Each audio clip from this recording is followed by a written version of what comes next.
দর্শক স্বাগত জানাচ্ছি টিভিএন 24 নিউজ নেটওয়ার্কের নিয়মিত আয়োজন আওয়ার ডেমোক্রেসি অনুষ্ঠানে আপনাদের সাথে আছি আমি এহসান জুয়েল। সেনেটে ট্রাম্প প্রশাসনের ইরান নীতির বিরুদ্ধে একটি বড় ধরনের রাজনৈতিক ধাক্কা দেওয়া হয়েছে। সেনেট 50-48 ভোটে একটি প্রস্তাব পাশ করেছে, যার মাধ্যমে প্রেসিডেন্টকে ইরান যুদ্ধ থেকে সামরিক বাহিনী প্রত্যাহার করার নির্দেশ দেওয়া হয়েছে। 4 জন রিপাবলিকান সেনেটর ট্রাম্পের বিরুদ্ধে ভোট দিয়েছেন। কংগ্রেসের উভয় কক্ষেই অর্থাৎ হাউস এবং সেনেটে এই প্রস্তাব পাশ হওয়ায় ট্রাম্পের যুদ্ধনীতির প্রতি আইন প্রণেতাদের চরম অসন্তোষের একটা বহিঃপ্রকাশ ঘটেছে।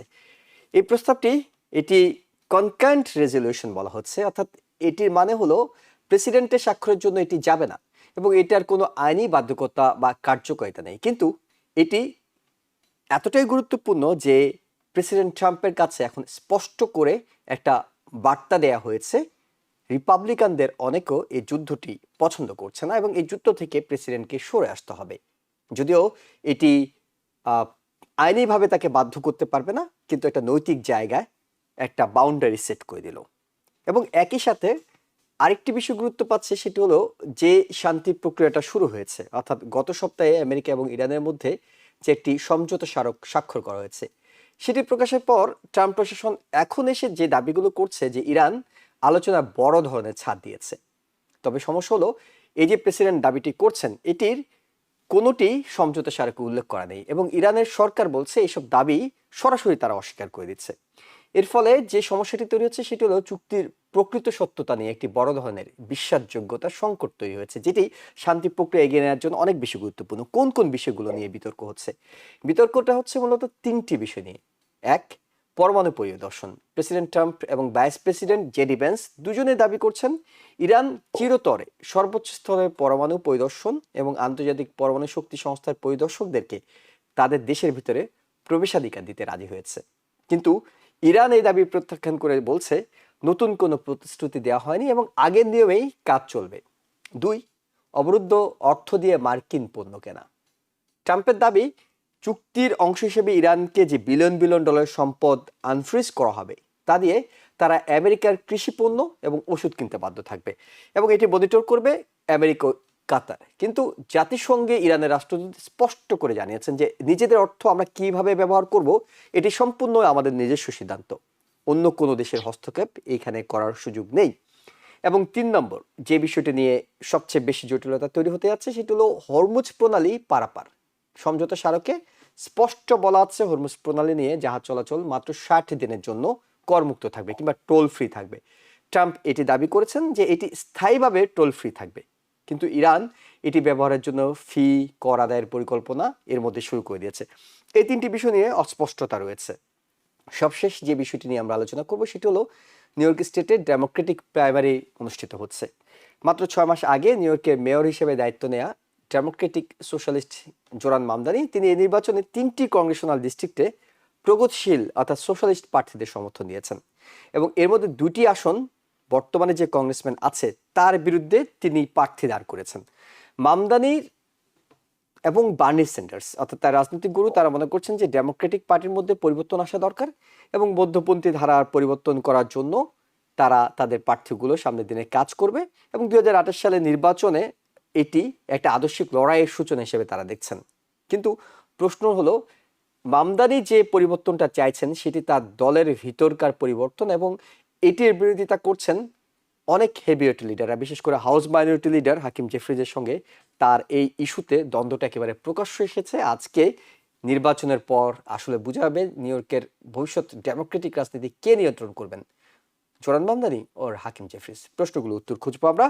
উত্তর খুঁজতে আমাদের সাথে যুক্ত হচ্ছেন ইউনিভার্সিটি অফ নিউ অরলিন্সের প্রফেসর ডক্টর কবির হাসান, আমাদের সাথে যুক্ত হচ্ছেন সিটি ইউনিভার্সিটি অফ নিউ ইয়র্কের সাবেক dean of science professor doctor Mohsin Patwari. আপনাদের দুজনকেই স্বাগত জানাচ্ছি। তার আগে দর্শকদের উদ্দেশ্যে একটি কথা, সেটি হলো আর মাত্র 1 ঘন্টা আছে নিউ ইয়র্কে যেহেতু ডেমোক্রেটিক প্রাইমারি চলছে, রাত 9টা পর্যন্ত ভোট দেওয়া যাবে এবং এই নির্বাচনে আপনার পছন্দের প্রার্থীর পাশাপাশি বাংলাদেশি 5 জন অ্যাসেম্বলিম্যান পদে নির্বাচন করছেন।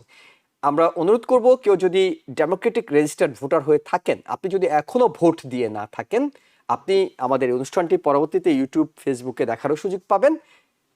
আমরা এবং অনুষ্ঠানটি পুনঃপ্রচার হবে, সেখানেও আপনি দেখার সুযোগ পাবেন। আমরা অনুরোধ করব আপনি 1 ঘন্টা সময় হাতে নিয়ে এক্ষুনি আপনার একেবারে কাছেই ভোট কেন্দ্র আছে, সেখানে গিয়ে ভোট দিয়ে আসুন। আমরা আলোচনা শুরু করতে চাই প্রফেসর ডক্টর মহসিন পাটোয়ারি। আহ, যে বিষয়টি আপনার সাথে আলোচনা করতে চাই সেটি হলো যে আমরা মানলাম এটি 18 পৃষ্ঠার কোনো চুক্তি নয়, যেটি বারাক ওবামার সময় হয়েছে 1.5 পৃষ্ঠার একটি সমঝোতা স্মারক, কিন্তু সেখানে তো রিটেন দেয়া আছে সবকিছু, কোন কোন শর্তে তারা সমঝোতাটা করছেন। সেই জায়গায় আমাদের প্রেসিডেন্ট যখন যে 3টি বিষয় আমরা অবতারণা করেছি এই ইস্যুগুলো সামনে নিয়ে আসেন, তখন বিশ্বাস এবং অবিশ্বাসের যে একটা সংকট এখন পর্যন্ত পুরো শান্তি আলোচনাটাকে বারবার ব্যাহত করছে, সেটি কি আরেকটু বেড়ে যায়? অবশ্যই বেড়ে যায়, তবে একটা একটা ডাইনামিক্স আছে। এটা হলো আপনি যে ওই যে জুনের যে আলোচনা চলছিল, প্রগ্রেস ইজ স্যাটিসফ্যাক্টরি সব, তারপরে আবার যে সেকেন্ড আলোচনা হয়েছিল ফেব্রুয়ারিতে 26 তারিখে, খুব সাকসেসফুল, ভালো হচ্ছে, সবই একটা সমঝোতা হবে, কিন্তু হঠাৎ করে গিয়ে দুইটা কেসেই আমেরিকা গিয়া বোম বোম করলো ইরানে। এতে করে আমেরিকার যে ক্রেডিবিলিটি, বিশ্বাসযোগ্যতা অনেকটা হারিয়েছে আর কি। ওতে করে ইরান আর একটু সন্দেহপ্রবণ।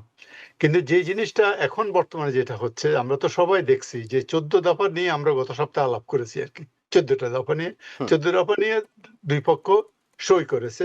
এবং আমরা তো কারণও বলেছি যে US is, president Trump is desperate to have a ceasefire and to resolve something because of the internal politics থেকে শুরু করে ওয়ার্ল্ড ইকোনমিক থেকে শুরু করে সবকিছুতেই, রাইট? ওনারা চাচ্ছিল এটা হোক, এবং ইরানও চাচ্ছিল একটা সমঝোতা হোক, কারণ তারও ক্ষতি হয়েছে। এই যে জিনিসগুলো এখানে আসলো, এখন আসার মধ্যে এখন আমি মনে করি যে যে জিনিসগুলো প্রেসিডেন্ট ট্রাম্প বলছেন, এগুলো কমপ্লিটলি এটা মিডিয়ার জন্য, আমি মনে করি এখন মিডিয়ার জন্য। কারণ আমেরিকাতে একটা গ্রুপ আছে, মেগা গ্রুপ, কিছু কিছু সিনেটর আছে রিপাবলিকানরা, তারা এটাকে খুব পছন্দ করছে না, এটা একদিকে। আর একদিকে যে Israel, almost entire Israeli society এবং ইসরায়েলি যে present cabinet, prime minister Netanyahu, তারা কিন্তু এটা মনে করতেছে এটা ইরানকে অনেক ছাড় দেওয়া হয়েছে, ইরানের জয়। এবং এই দুটো জিনিসকে এটাকে ব্যালেন্স করার জন্য প্রেসিডেন্ট ট্রাম্প এই কথাগুলো বলছে। কারণ ওখানে যদি লেখা না থাকে তাহলে সে আলোচনায় আসবে না, আলোচনা হবে না। কিন্তু ইভেনচুয়ালি আমি মনে করি ক্রেডিবিলিটি যতটুকুই হোক, যদিও সিনেটর লিন্সি গ্রাম ওই দিন বলছিলেন যে আমরা চাইলে জোর করে হরমুজ প্রণালী নিয়ে নিতে পারি, এটা একটা মুখের কথা, এটা is not easy. Hmm hmm is not easy, America is not ready to give that much energy, that much blood to do that one, যেটা ইরানের পক্ষে ইজি, আর এটা তার নেইবার। এইসব দিকে আমি চিন্তা করলে আমি মনে করি তার ডোমেস্টিক পলিটিক্সে দেখা যায় প্রেসিডেন্ট ট্রাম্প কোনোদিন হারছে এটা তার জীবনে বলতে চায় না। হুম কারণ উনি উইন করছে আর জিতেছি, এবং ইরান থেকে উইথড্র করার পরও বলতেছে, যুদ্ধ থেকে উইথড্র করার বলতেছে আমরা যা চাইছি তা পাইছি, উই ওয়ান। এটা হলো ডোমেস্টিক পলিটিক্সের জন্য পলিটিশিয়ানরা এরকম করে। আর পার্টিকুলারলি এই যে টাইমটা যে আসতেছে সামনে নভেম্বরে, হুম এবং উনি তো পেনসিলভেনিয়া শুরু করছে অলরেডি বলা, এই সময়টা কিন্তু অত্যন্ত রিপাবলিকানের জন্য ভেরি ক্রুশিয়াল। সেই ক্রুশিয়াল সময়ে উনি যদি একটু উইকনেস দেখায়, রাইট, বা যদি বলে যে না আমরা পাই নাই, আমরা সব হেরেছি, আসলে তো হেরেছে, it was an illegal war, it is an illegal war, and you know সেটাও করেছে। এটাকে দেখানোর জন্য আমার মনে হয় উনি এই কথাগুলো বলছেন, এবং ওনার দলের কিছু কিছু লোক এই কথাগুলো বলেছে। ইভেনচুয়ালি এটা একটা সমাধান হইতেই হবে। আর যত কথাই আপনি বলেন, যে আমরা আগেও আলোচনা করেছি যে এটা ইরানের একটু এজ আছে, কতগুলো জিওগ্রাফিক একটা তাদের বিরাট ল্যান্ডমাস, যেটা একটা তাদের ডোমেস্টিক ইন্টারনাল যে টেকনোলজি, এগুলা একটা, তারপরে তাদের হরমুজ প্রণালী, যে তাদের যে অ্যাক্সেস, এগুলো সবকিছু মিলে আপনি ইরানকে হটানো ইজ ভেরি ডিফিকাল্ট। যার জন্যই প্রেসিডেন্ট ট্রাম্প এবং তার দলবল এই জন্য এই কম্প্রোমাইজে এই পর্যন্ত এসেছে, এবং পৃথিবীর প্রেসারে, এবং ইসরায়েল ছাড়া আর কোনো বন্ধু আমাদের নাই এই যুদ্ধের ব্যাপারে, no one in this world like this. এবং গালফ কান্ট্রি, দুটো জিনিস এখানে, এখন দুইটা lobby is very strong in USA, right? এটা আমাদের চিন্তা করতে হবে। একটা লবি হলো যে আইপ্যাক যেটাকে বলে আর কি, হুম হুম তাদের বিরাট লবি, তিনটা লবি, একটা লবি। আর একটা লবি হলো আপনার মিলিটারি ইন্ডাস্ট্রিয়াল কমপ্লেক্স লবি। যুদ্ধ যত হবে তাদের তত লাভ, অস্ত্র বিক্রি করবে, রাইট? এবং তৃতীয় লবি যেটা এখন হয়েছে সেটা হলো ওই যে জিসিও, গালফ কোঅপারেশন যে কাউন্সিল, যেটা হুম, গালফ দেশগুলা, হুম, কারণ তারা বুঝতে পেরেছে যে এই যুদ্ধ তাদের কিছু হবে না, আমেরিকা তাদেরকে প্রোটেকশন দিতে পারে নাই, ভবিষ্যতেও পারবে না, because of their proximity with Iran, because of the technology of Iran, Iran can create chaos and disaster for them. সুতরাং it is better to work together. জি, আপনি জানেন প্রেসিডেন্ট ট্রাম্প গত দুইবার করে বলছে যে next day, within 2 hours, next day will attack seriously this and that, hmm, কিন্তু হুম। Gulf state including Saudi Arabia বলছে no, this is not the way, because ultimately suffer কারা করবে? তারাই সাফার করছে, কিন্তু হ্যাঁ? এখন প্রফেসর এই দুই পাটোয়ারি, লবির মধ্যে একটা প্রশ্ন আপনার কাছে করতে চাই, সেটা হলো সবকিছু তো একদম হারিয়ে ফেলা সম্ভব নয়। আমাদের প্রেসিডেন্ট দেখছেন যে তিনি এমন একটি পরিস্থিতির মধ্যে পড়েছেন, কিছু না কিছু তো তাকে সামনে রেখেই সামনের দিনগুলোতে রাজনৈতিক ক্যারিয়ারটাকে টিকিয়ে রাখতে হবে তিনি বলছেন। কারণ ঘরের মানুষদেরকে সন্তুষ্ট করতে হবে, এই জন্য তিনি বলছেন যে ইরানকে আমরা এই শর্ত দিয়েছি, ইরান অমুক অমুক ছাড় দিয়েছে। ইরান তো জানে যে না, সমঝোতাতে এগুলো নেই, এগুলো প্রেসিডেন্ট বলছে রাজনৈতিক বক্তব্য।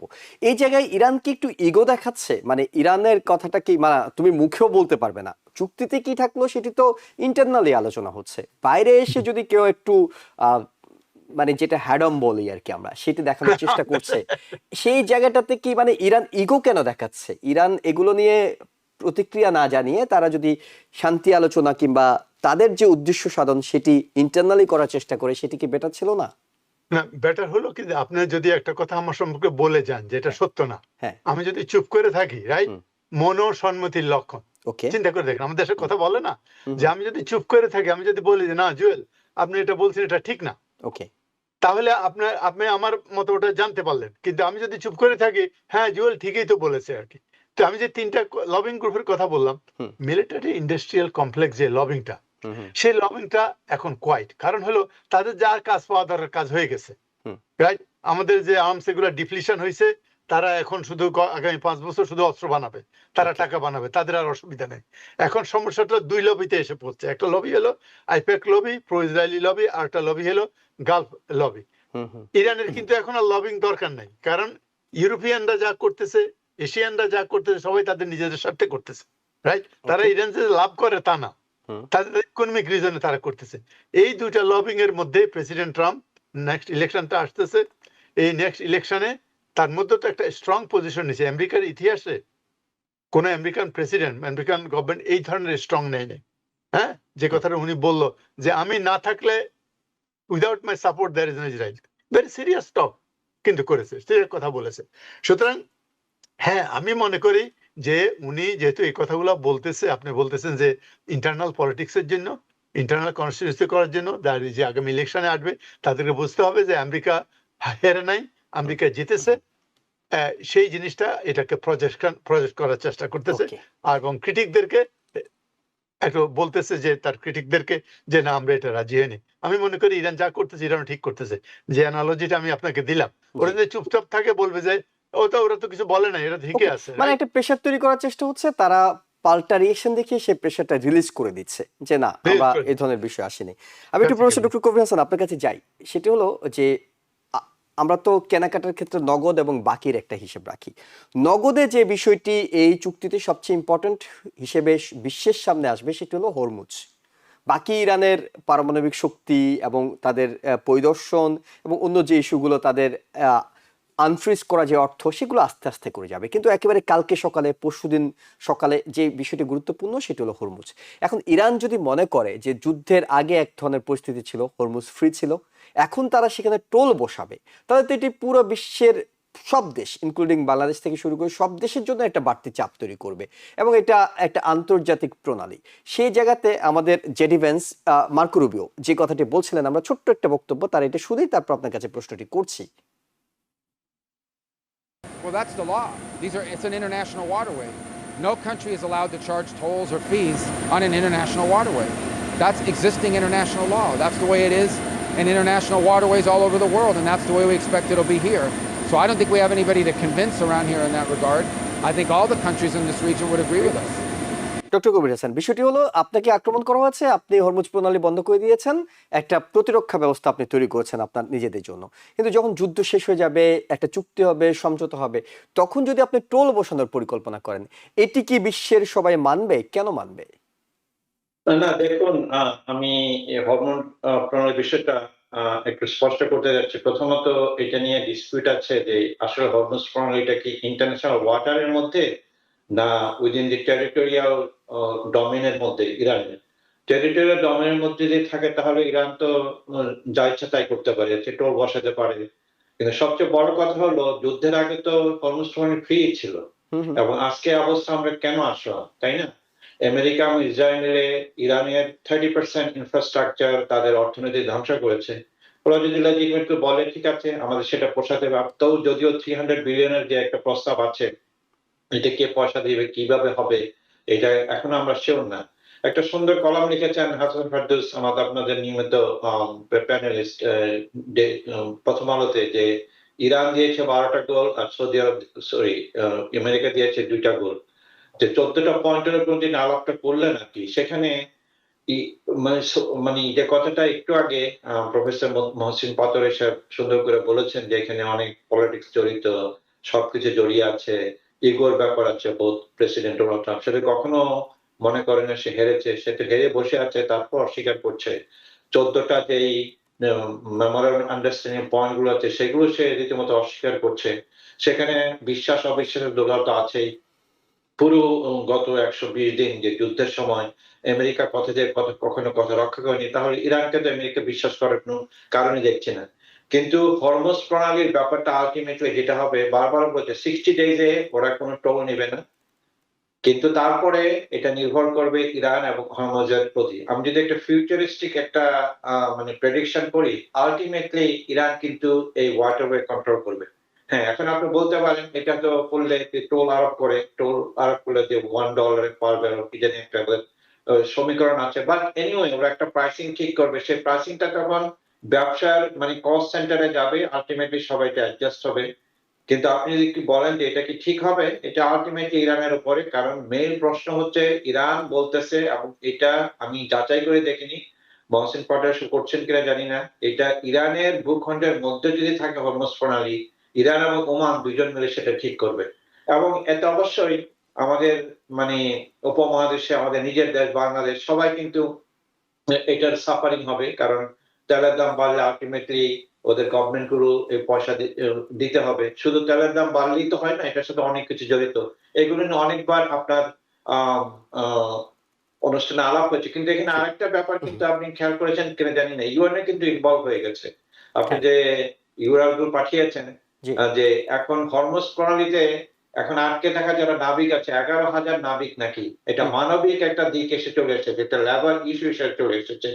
সেই জায়গায় ইউএন বলতেছে ওদেরকে রক্ষা করা যা আমাদের দরকার, কারণ এটা শ্রম আইনের নীরব শ্রমিক ইত্যাদি।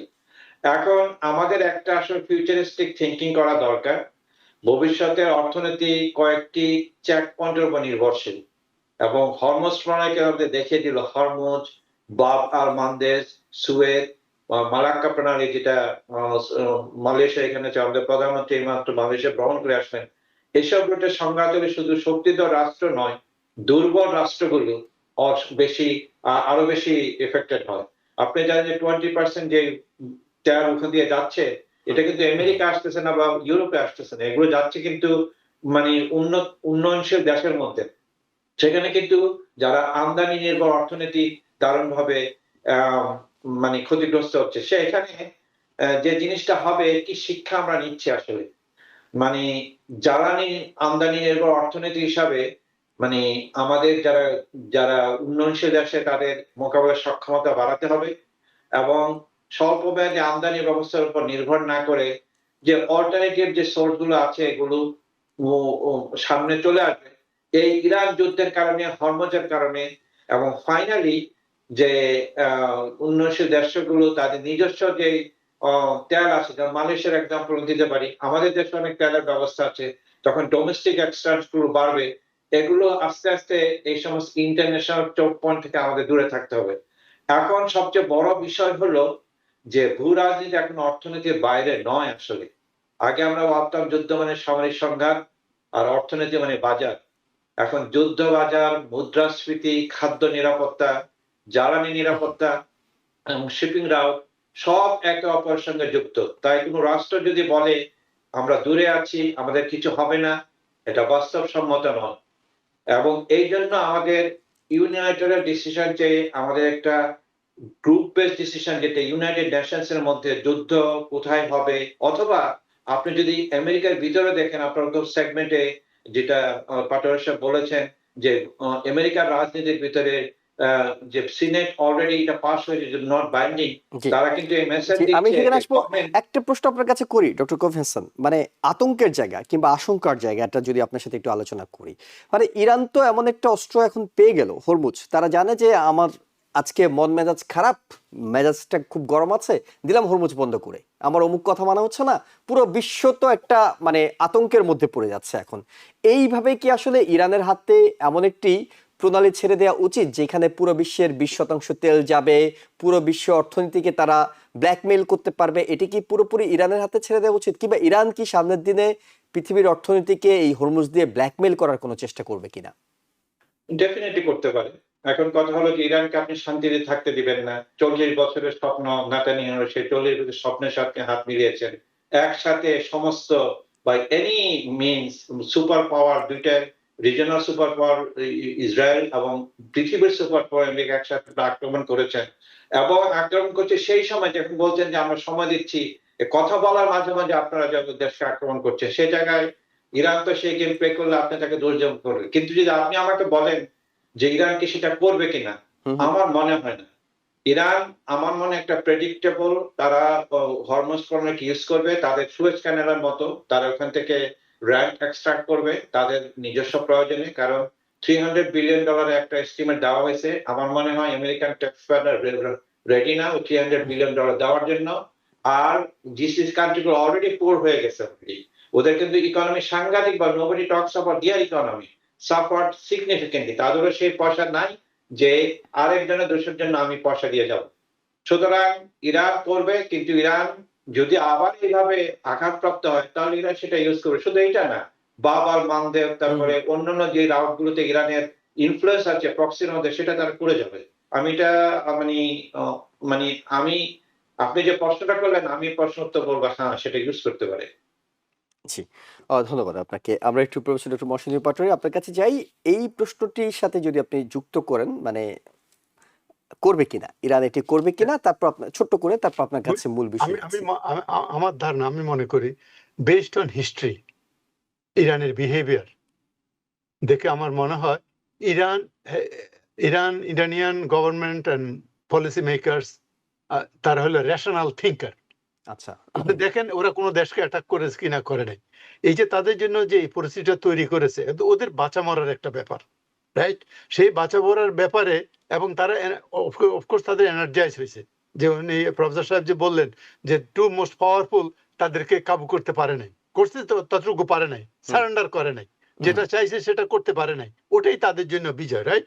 এখন এই যে এটা তাদের, এই যে আমরা আগেও বলছি যে atom bomb, economic atom bomb হরমুজটা, এটা আমার মনে হয় ইরান এটা করবে না। একটা হলো কি, এরা চায় যে তাদের হাতে কন্ট্রোলটা থাকুক, may not okay be financial, it may not be like service চার্জের মতো কিছু হবে। জিনিসটা দেখাতে হুম চাচ্ছে হুম যে হুম এটা আমাদের আমাদের আর ওই যে আরেকটা দেশ আছে ওমান, এটা আমাদের মধ্যে এখান দিয়ে গেছে, ছোট্ট একটা নিরাপদ, এটা আমাদের কন্ট্রোলে থাকুক। হরমুজ প্রণালী ওকে, মানে ওপেন আমরা থাকুক, এইভাবে এটা কি ইরানের কনক্লুড জন্য করতে পারি? কিন্তু, এটা এটি ইরানের জন্য কিন্তু ভালো। ওকে। হরমুজ প্রণালীটা খোলা থাকুক সবার জন্যই, ইরানের জন্যই ভালো। জি, সুতরাং ওরা চাচ্ছে যে, বুঝাতে চাচ্ছে ওয়ার্ল্ডকে যে এটা এটা যে কোনো সময় আমরা এটাকে চাইলে এটাকে ইউজ ইউজ করতে পারি করতে পারবেন, ফর আওয়ার। কিংবা এটি অনেকটা পারমাণবিক বোমার মতো, আপনার কাছে থাকলে আপনি ব্যবহার করবেন না, অ্যাটলিস্ট করবেন। আপনাকে সুরক্ষা দেবে, অন্য আরেকজন আপনার উপর হামলা করবে না। ইরান হয়তো সেই অপশন হিসেবে এটিকে ব্যবহার করবে যে আমাকে অ্যাটাক করবে না, আমার কাছে কিন্তু হরমুজ আছে। এটি হয়তো জি। তাদের জন্য একটা অপশন হতে পারে। আমি একটু বসনী পটের আপনার কাছে জানি, সেটি হলো আজকে যে ঘটনাটি সেনেটে ঘটেছে, এর আগে 10 বার এ ধরনের উদ্যোগ নেওয়া হয়েছে। এই 10 বারের থেকে আজকের ঘটনাতে, যেটি প্রেসিডেন্ট ডোনাল্ড ট্রাম্পের হাতকে বেঁধে দেওয়া হয়েছে ইরানের ইস্যুতে, এটি কোন কারণে উল্লেখযোগ্য, কোন কারণে গুরুত্বপূর্ণ? একটা কারণ হলো যে পাবলিক অপিনিয়ন এগেনস্ট ওয়ার, হুম, আমেরিকাতে পাবলিক অপিনিয়ন এগেনস্ট 60% আমেরিকানস তারা এই ওয়ারটা পছন্দ করতেছে না, এবং এটা কখন মিড টার্ম ইলেকশনের আগে। এটা একটা সিরিয়াস সিচুয়েশন ফর রিপাবলিকান। সুতরাং রিপাবলিকানদের মধ্যে যে কিছু কয়েকজন সিনেটর ভোট দিছে তাদের একটা কনস্টিটিউয়েন্সি আছে। আপনি যাই কথা বলেন না বলেন, আমি আবার রিইলেক্ট হব কিনা এটা আমার কাছে more important than pleasing president Trump and other people in American ডেমোক্রেসিতে, রাইট? সো এই জিনিসগুলো তারা এখন ইউজ করার চেষ্টা করতেছে, এবং তারা দেখছে যে মানুষের এগেনস্টে যাইলে আমাদের জিতে আসা, আমাদের দলে জিতে আসা খুবই কঠিন হবে। সেই জন্যই তারা এই জিনিসটা দিচ্ছে। এক, 2 নম্বর হলো প্রেসিডেন্ট ট্রাম্প তো অলরেডি 14 দফা যেটা করেছে, 14 দফাতে তো মোটামুটি ক্লিয়ার করে দেওয়া হয়েছে যুদ্ধ আর হবে না বা করবে না, it's not best interest of America তাদের কথাবার্তায়। তবুও যেহেতু উনি আনপ্রেডিক্টেবল, একটা বলে একটা করে, কখন কি করে কখন কি করবে না, তখন এরা মনে করছে যে এটা আমেরিকার বেস্ট ইন্টারেস্ট, আমরা এটাকে করি। এবং মেগা যে রিপাবলিকানদের মধ্যে যে রিপাবলিকান যারা মিডিয়াতে আছে তাদের অনেকেই তো এগুলোর বিরুদ্ধে, যেতে করে যে জনমত সৃষ্টি হয়েছে, এই জনমতের সাথে অ্যালাইন হওয়ার জন্য এই সিনেট দেখছে যে না, আমাদের প্রেসিডেন্ট কি থাকলো না থাকলো, আমাদের জিতে আসা নেক্সট ইলেকশনে আমাদের এটা স্ট্যাটাস, অর্থাৎ তারা ব্যক্তিগত চাচা আপন প্রাণ বাঁচা, যেহেতু তাদের নির্বাচন আছে, তারা সেই কারণে এটি করেছে বলে আপনার কাছে মনে হচ্ছে। কিন্তু আমি একটা ছোট্ট প্রশ্ন করি আপনার কাছে, হ্যাঁ না আপনি উত্তর দিতে পারেন। এখানে কি ডেমোক্রেটদের কোনো ক্রেডিট দেখছেন? মানে এই জয়টা কি ডেমোক্রেটদের, তারা দাবি করলে কি এটি হবে? ডেমোক্রেটদের থেকে আমি মনে করি রিপাবলিকানদের ক্রেডিট বেশি, কারণ রিপাবলিকান যারা ভোট দিছে তাদের ক্রেডিট আছে। তবে ডেমোক্রেটিক কাছে যারা যে সোশ্যাল যেই লেফট ডেমোক্রেট আছে তারা, এবং আমি আর একটা জিনিস ক্রেডিট দিই, আমরা ভুললে চলবে না, এই যে রিপাবলিকান যে মিডিয়া কি কার্টন কি জান তার নাম, এই যে আপনার প্রফেসর মেশমেয়ার, প্রফেসর জেফরি স্যাক্স, তারপরে ওই যে ফক্স নিউজের যে ছিল কি যেন নামকরা talk show host Carter something, anyway, হ্যাঁ, ঠিক আছে। এই যে লোকগুলা, তারপরে এই যে একসাথে এরা যে ট্রিমেন্ডাস যে কন্ট্রিবিউট করেছে পাবলিক ওপিনিয়ন বিল করতে, হ্যাঁ, যে প্রেসিডেন্টকে বলেই ফেলছে যে স্লেভ অফ ইসরায়েল, বলছে না, এরকম কারো মাথায় আছে বলা যায়। এইসব কারণে পাবলিক ওপিনিয়ন সৃষ্টি হয়েছে। এখন যেভাবে সে বিশেষ করে আমাদের টেক্সাস সিনেটর, তারপরে সাউথ ক্যারোলাইনা সিনেটর, বিভিন্ন লোককে যেভাবে তারা ক্রিটিসাইজ করেছে, এই জনমত সৃষ্টি হয়েছে। জনমত সৃষ্টির প্রেসারে মিড টার্মকে সামনে রেখে এটা করতে বাইরে হয়েছে। এটা ডেমোক্রেটদের চেয়ে আমি মনে করি যে রিপাবলিকানরা যে নমনীয় হয়েছে এটা মাস মোর ইম্পর্টেন্ট। ডেমোক্রেট তো মাইনরিটি, তারা চিল্লাইলে কে শুনে তাদের কথা। ওকে, ডক্টর কুমার হাসান, আপনার কাছে ছোট করে করি এই বিষয়টাই প্রশ্ন করি। সেটা হলো, এটি তো কনকারেন্ট রেজলিউশন, এটি আইনি কোনো বাধ্যকতা তৈরি করবে না, যেহেতু প্রেসিডেন্টের টেবিলে যাচ্ছে না। প্রেসিডেন্ট ট্রাম্প এই ধরনের রেজলিউশনকে পাত্তা দেওয়ার টাইম আছে? না, ও তো পাত্তা দিবে না। কিন্তু আমি একটা জিনিস বলতেছি, আমি আগে একবার বলেছি আপনার অনুষ্ঠানে, এখানে দুইটা ফোর্স আছে রিপাবলিকান পার্টির মধ্যে, যারা মানে প্রো ওয়ার এবং যারা ছিল অ্যান্টার ওয়ার, মানে তারা হলো আমেরিকা ফার্স্ট, কিন্তু তারা নন ইন্টারভেনশনিস্ট। এতদিন ওই দুইটা গ্রুপের মধ্যে, ওদের মধ্যে মানে টানাপোড়েন চলছিল। প্রথম দিকে যারা মানে যুদ্ধের পক্ষে বা ইসরায়েলি লবির পক্ষে, ওরা জিতে যাচ্ছিল।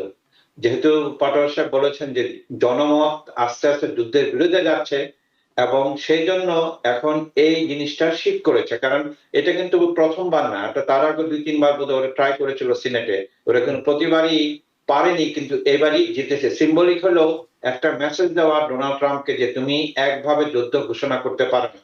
আরেকটা জিনিস ইম্পর্টেন্ট, আপনারা আমি জানিয়ে রাখছি, আপনারা জানেন কিনা জানি না, রিপাবলিকান পার্টি যে প্রাইমারি হয়, আগে কিন্তু প্রাইমারি নিয়ম ছিল প্রাইমারিতে যে কোনো দলই ভোট দিতে পারবে, ডেমোক্রেট অথবা রিপাবলিকান। তাহলে জনমত যাচাই হয় যেই পার্টির প্রতি তার মানে বেশি সমর্থন কার। কিন্তু ডোনাল্ড ট্রাম্প এসে তার মাগা মুভমেন্ট যে প্রাইমারিতে শুধু রিপাবলিকরা ভোট দিতে পারবে, এই জন্য ডোনাল্ড ট্রাম্প কিন্তু তার পাওয়ার খাটাইতে পারে। ওকে আমি তোমাকে লাইক করি না জুয়েল, আমি তোমাকে হারিয়ে দেব, এই ভয়টা কিন্তু এই নিয়ে কিন্তু যেটা বললো আপন যান বাঁচা, যে মানে ইলেকশনে জিতে আসতে হবে, এই ইলেকট্রাল পলিসিটা আসলে চেঞ্জ হওয়া দরকার। কে ইলেকশনে দাঁড়াবে, ডেমোক্রেসিকে সংকুচিত করার কারণে ডোনাল্ড ট্রাম্প এই পাওয়ার নিজের হাতে নিতে পারছে, এবং সে কিন্তু কাউকেই তোয়াক্কা করে না। সে তো বলেছে যে আই ডোন্ট কেয়ার, মানে what happens in mid term and so on. কিন্তু এটা মুখে বলে, কিন্তু ভিতর থেকে যে ইলেকটরাল সমীকরণে ওরা চেষ্টা করছে। কিন্তু আমার একটা প্রেডিকশন আমি করে রাখি, it's too late already. They already have press, মানে মানে প্রাইসটা পে করছে, এবং যেই সংস্পনের যে ইয়াটা, এটা কিন্তু আজকেই বন্ধ হলো, আজকে এই 1 মাস সময়ের জন্য। এটা কিন্তু জেট চলতে থাকবে all the way to November. আমি জাস্ট আরেকটা জিনিস অ্যাড করেছি, রিসেন্টলি নতুন যে ফ্যাড চেয়ারম্যান হচ্ছে কেভিন ওয়ার্স, এ কিন্তু অ্যান্টাই মানে ইনফ্লেশন না, সে প্রো, মানে সে অ্যান্টাই ইনফ্লেশন হইলেও তার পলিসি ডিফারেন্ট। কিন্তু সে এবার ভোট দিয়েছে যে রেটকে এক রাখবে যার ইনফ্লেশন উপরে আসছে। এবং নেক্সট প্রেডিকশন হচ্ছে যে নেক্সট ইয়াতে মিটিং যখন হবে নেক্সট মান্থে, ও কিন্তু এই পলিসি রেট যেটার সাথে ইনফ্লেশন সম্পর্কিত, এটা কিন্তু বাড়াবে। যখন ইন্টারেস্ট রেট বাড়ে তখন ইকোনমিতে একটা নেগেটিভ ইম্প্যাক্ট পড়ে। সুতরাং ধস শুরু হয়েছে।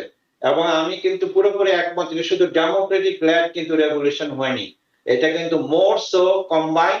আমি যদি বলেন যে রিপাবলিকান পার্টির যে মাগা মুভমেন্ট, যারা আসলে অ্যান্টাইজডার, তারা ইসরায়েলে যুদ্ধ করে তাদেরকে উপকার হচ্ছে, তাদের ইনফ্লেশন কমছে না, তাদের মানে ক্রয় ক্ষমতা বাড়তেছে না, এই ব্যাপারগুলো আরো বেশি ভাবে প্রভাবিত করেছে এই সমস্ত চেঞ্জ গুলো যে রিপাবলিকান পার্টিতে হচ্ছে।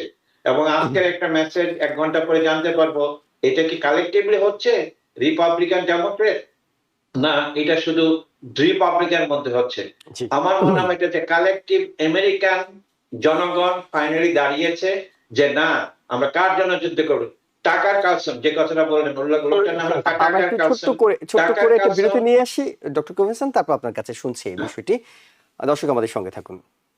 আবারও স্বাগত অর ডেমোক্রেসি অনুষ্ঠানে। আমাদের সাথে যুক্ত আছেন সিটি ইউনিভার্সিটি অফ নিউ ইয়র্কের সাবেক dean of science professor doctor Mousumi Patwari এবং ইউনিভার্সিটি অফ নিউ অর্লিন্সের professor doctor Kabir Hasan. Doctor Kabir Hasan, আমরা কথা বলছিলাম যে রিপাবলিকানদের অভ্যন্তরীণ যে প্রভাবটা নিয়ে, সেটি নিয়ে।